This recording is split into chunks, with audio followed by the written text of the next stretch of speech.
Hello, tile friends. Welcome back to another episode of the Tile Money Podcast. I am Luke Miller, your host, and we discuss the business of being a tile contractor here on this podcast. This episode is brought to you by the National Tile Contractors Association and is sponsored by Laticrete International. Today I have an interview for you. I was able to sit down with Justin Harcombe at Coverings, and we discussed his successful tile installation business out of East Texas. We had some funny moments that I left in the audio. If you're listening to this on audio only, if you go over to the YouTube channel Tile Money, this will make more sense. Some of these video bombs that we had, and you'll get a good chuckle out of it, seeing some of these familiar faces kind of letting loose on the last day of Coverings, and everybody was feeling really good. It was a really good show, and I do believe everybody was happy though to be going home, and they were lighthearted, and so it was a good time. But Justin and I, we got into his business, like I said, and he had several good tips. I really appreciated Justin opening up. It's kind of having an inside look into his business. I appreciated how he said he views the business as his boss.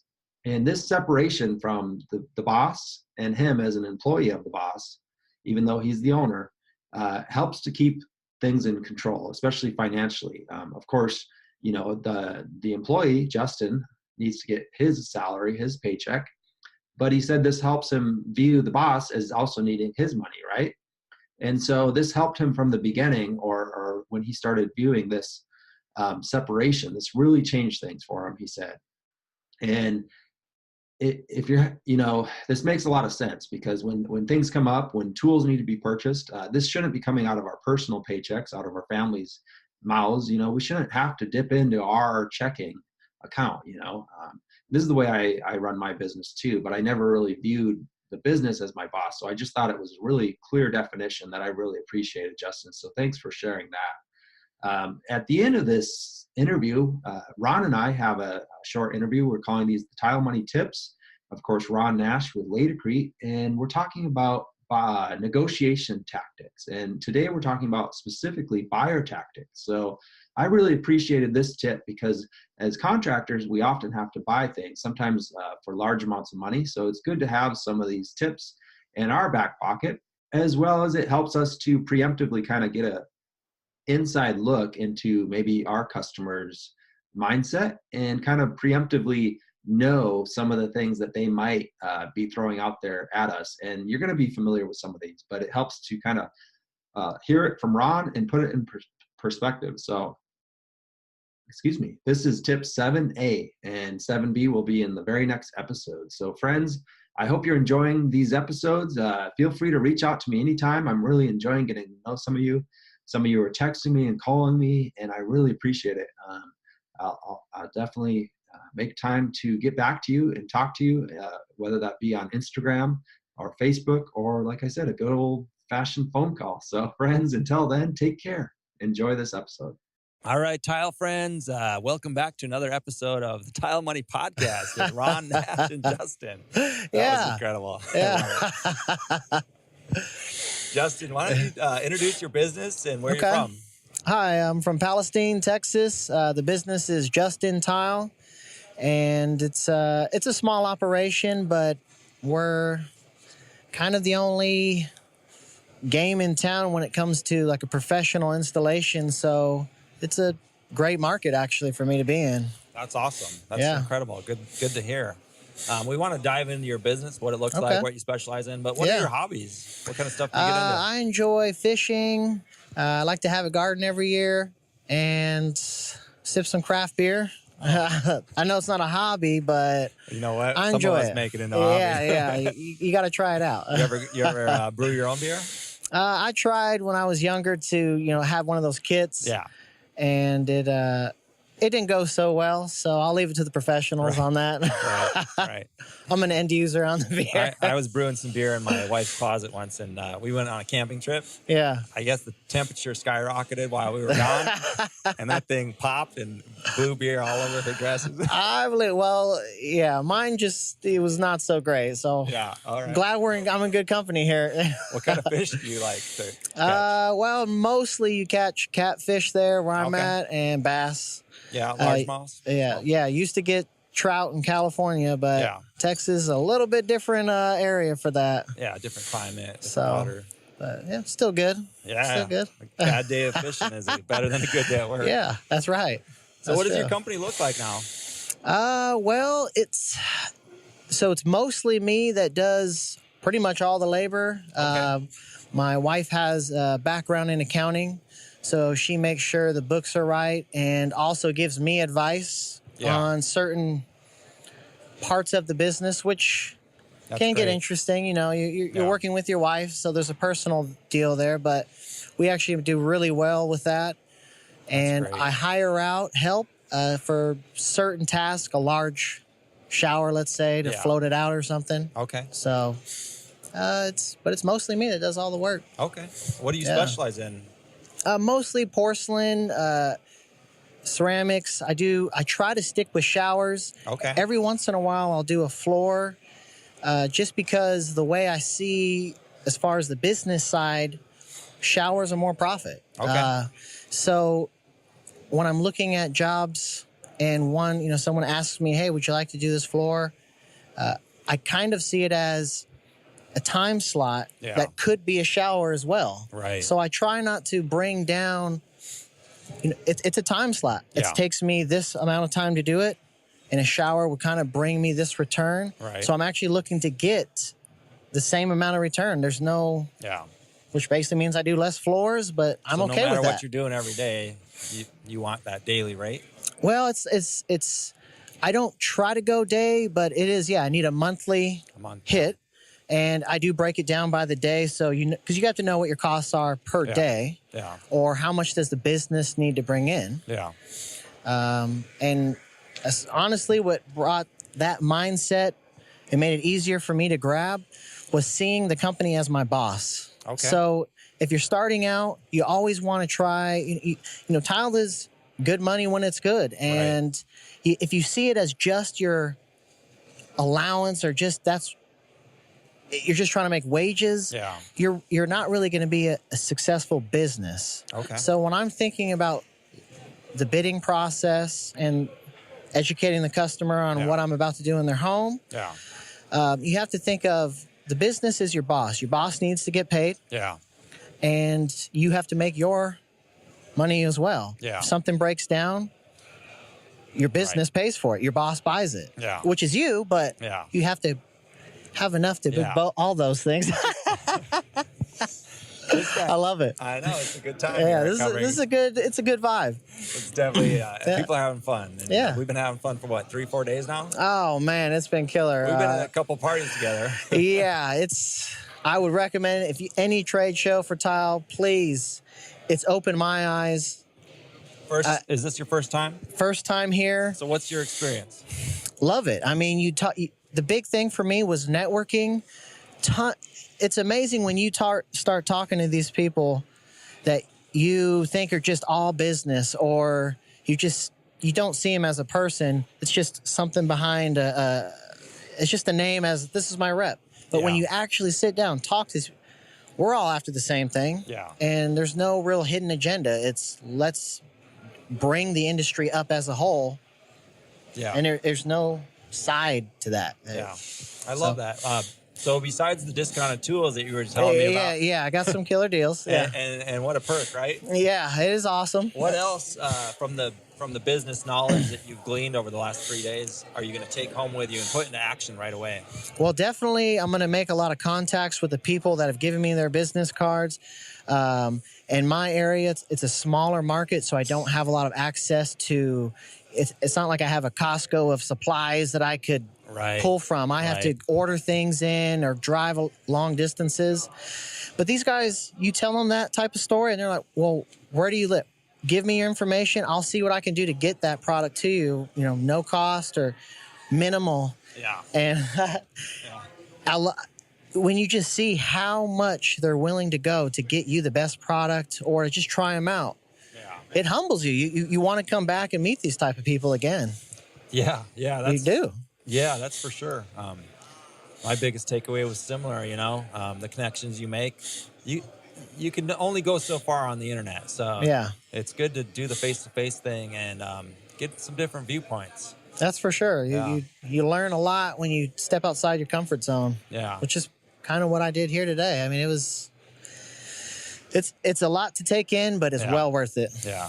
Well, I really appreciate you doing the interview here. And what kind of obstacles, have you overcame that you wish you knew when you were starting out? Well, I wish I would have got more into the detailed and specific, knowing what it meant to know by the book, I guess. Okay. I wish I would have got more into that side of things. And, I was taught by 3 great tile installers, all had 30 years in the trade. Okay. But everybody has 30 years in the trade. Yeah, right? Everybody. Yeah. But they all had their own style, and really they weren't into any organization that was official.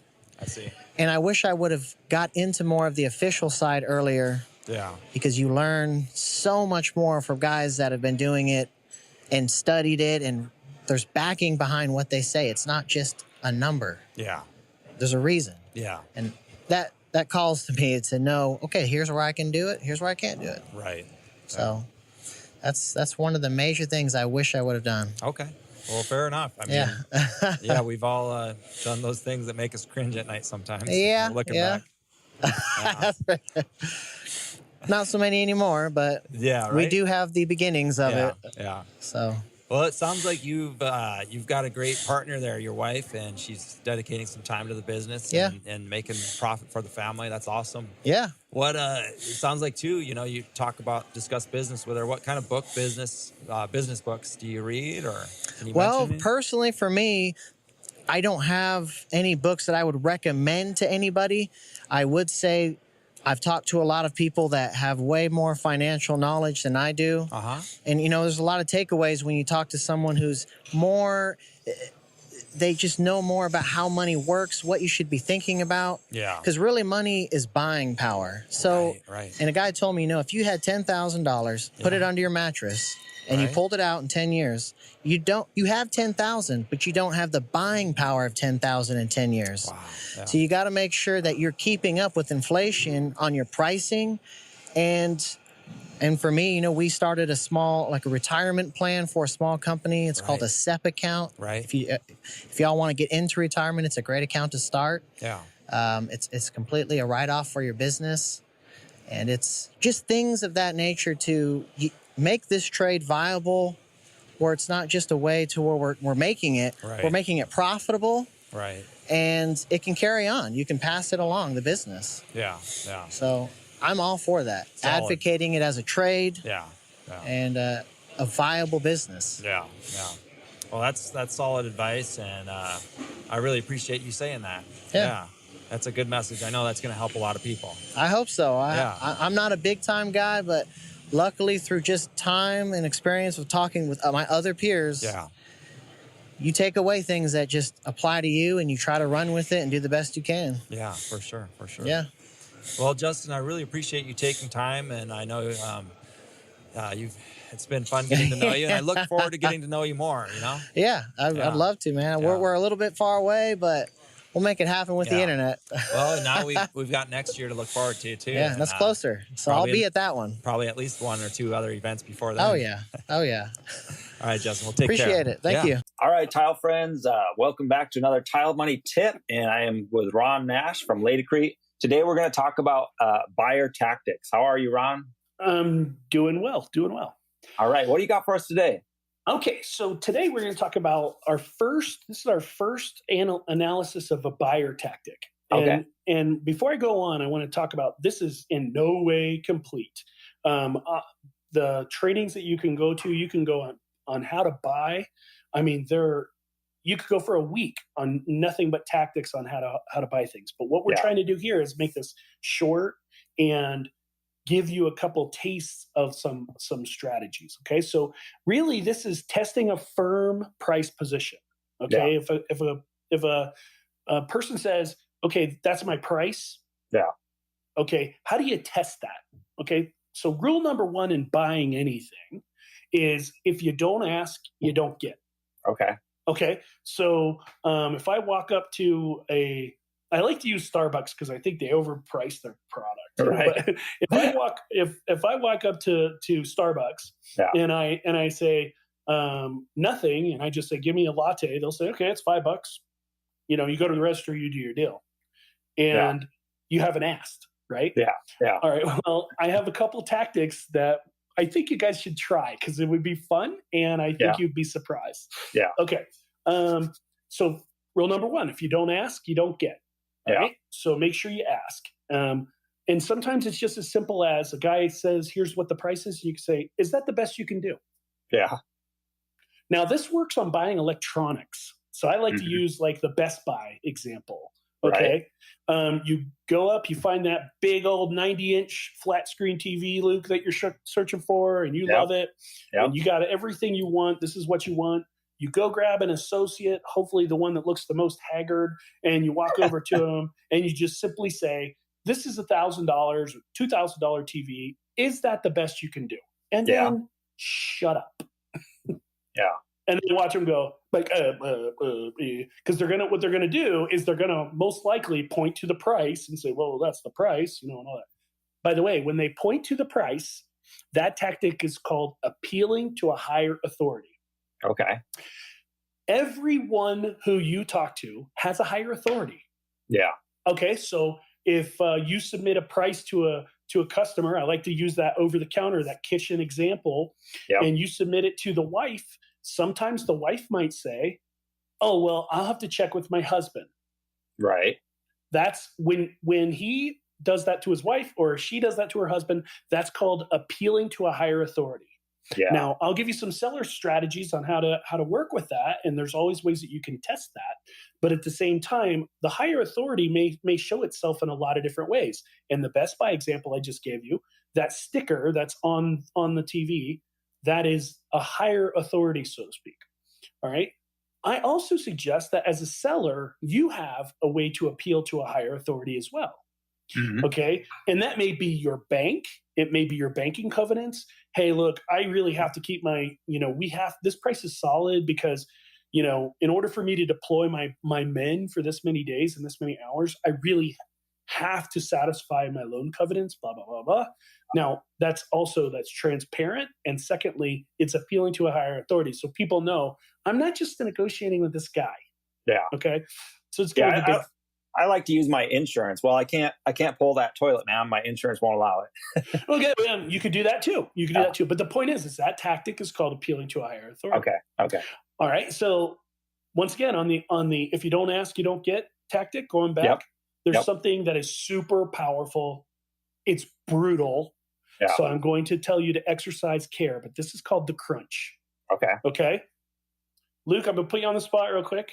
All right. Tell me that latte is $5. Oh, here's your latte, Ron. That'll be $5. You got to do better than that. Okay. I just poured it. Look, you got to do better than that, right? Okay. The sentence, "You've got to do better than that," can be hostile. So be careful. Okay. But at the same time, sometimes it is effective. It's called the crunch. Okay. You crunch the seller. Okay. The TV situation, you've got to do better than that. Can I speak with your manager? Yeah.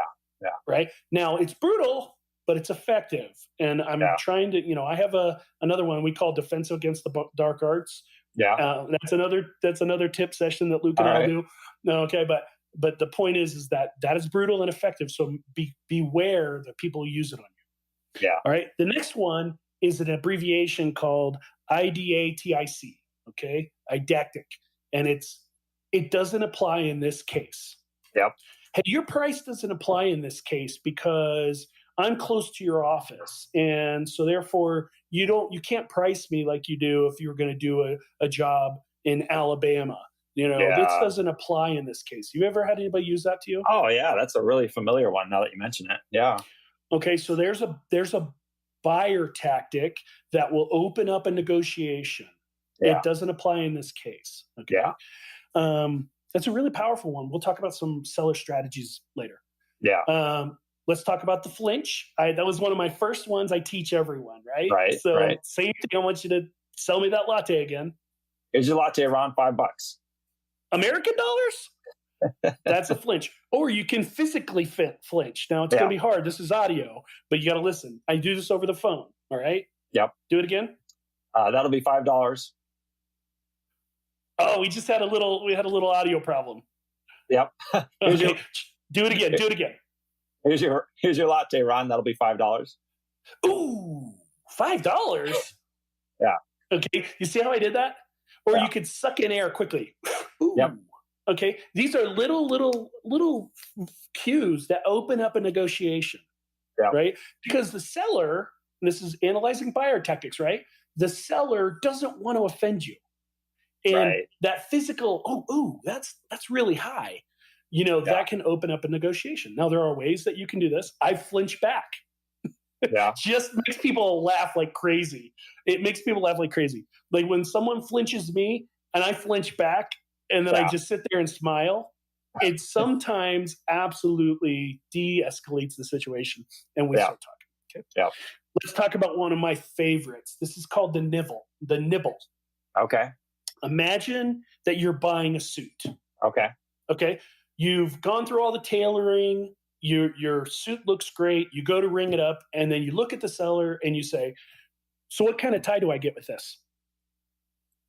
And you shut up. Yeah. Now, this is super frowned upon in America. Our culture hates this. So just heads up, our culture really hates it. But I will tell you that it works because think about buying a suit.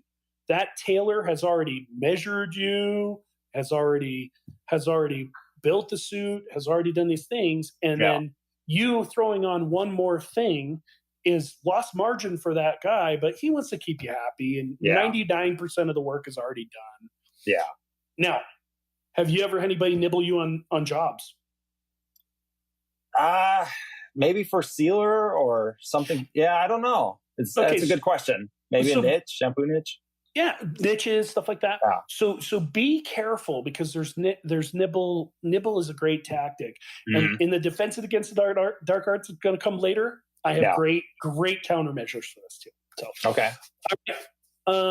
Another thing that buyers will do is walk out. They'll deliberately deadlock. Yeah. Okay. One way that they do deadlock or they walk out is they profess or project what's called a BATNA. Okay. Have you ever heard of a BATNA before? No. Okay. BATNA is an acronym that stands for Best Alternative to a Negotiated Agreement. Okay. And so what that means is a BATNA will be, well, look, I got other prices. Yeah. I got other prices. Now, why do they tell you that they have other prices? They're trying to, get you to lower your price, right? Yeah, they're trying to make you not feel confident in your pricing position.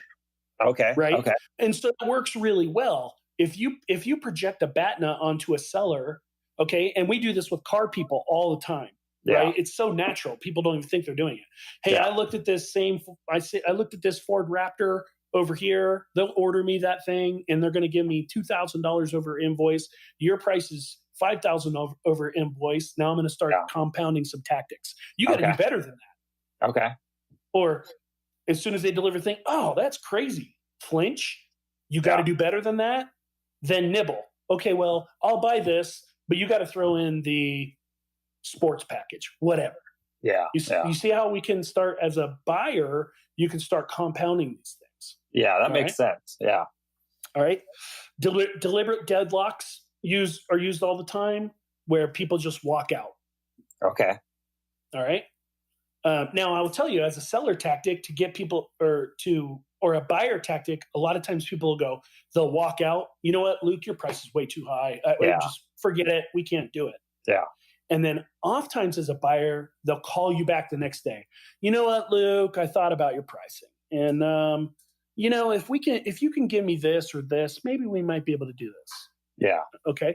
Now, a way that you might be able to handle this is to reopen a negotiation as a seller. You could call a person that walks out and say, I've been thinking about that situation that we were just in, and I have an alternative that might be better for both of us. Okay. You see where there's a soft.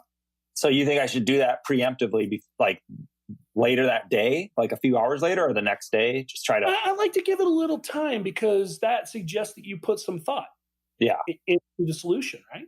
Yeah. Okay. Buyer tactic number 6. I'm on number 6 in case you guys didn't know. Okay. Is ask for additional services. This is called filling the pot. Okay. Okay. So if I were to hire you as my kitchen remodeling guy, and I said, all right, I tell you what, I like your price, but here's the deal. I got to, I'm going to take your price. I'll tell you what, could you also include in this a cleaning? Could you also include in this trash removal? Could you also include in this mowing my front lawn? Could you also? So that's called filling the pot. And people will typically do that until you stop them. Okay. Yeah. So if they're on to that tactic, they do it. And once again, how that tactic works is, remember when we talked about power? Right. The power of work. The more work a seller does in order to make the deal happen, the higher are the odds that you can get them susceptible to filling the pot. Yeah. By the way, opposite works as well. The more work that a buyer has to do, the odds are that you can add additional services onto that very easily. Okay. Now, all these I want to be used ethically. I'm not trying to teach you guys how to rip people off. But the fact of the matter is, it happens. You got to know what's happening. Okay? Yeah. Let's go back to the TV scenario for my next tactic, okay?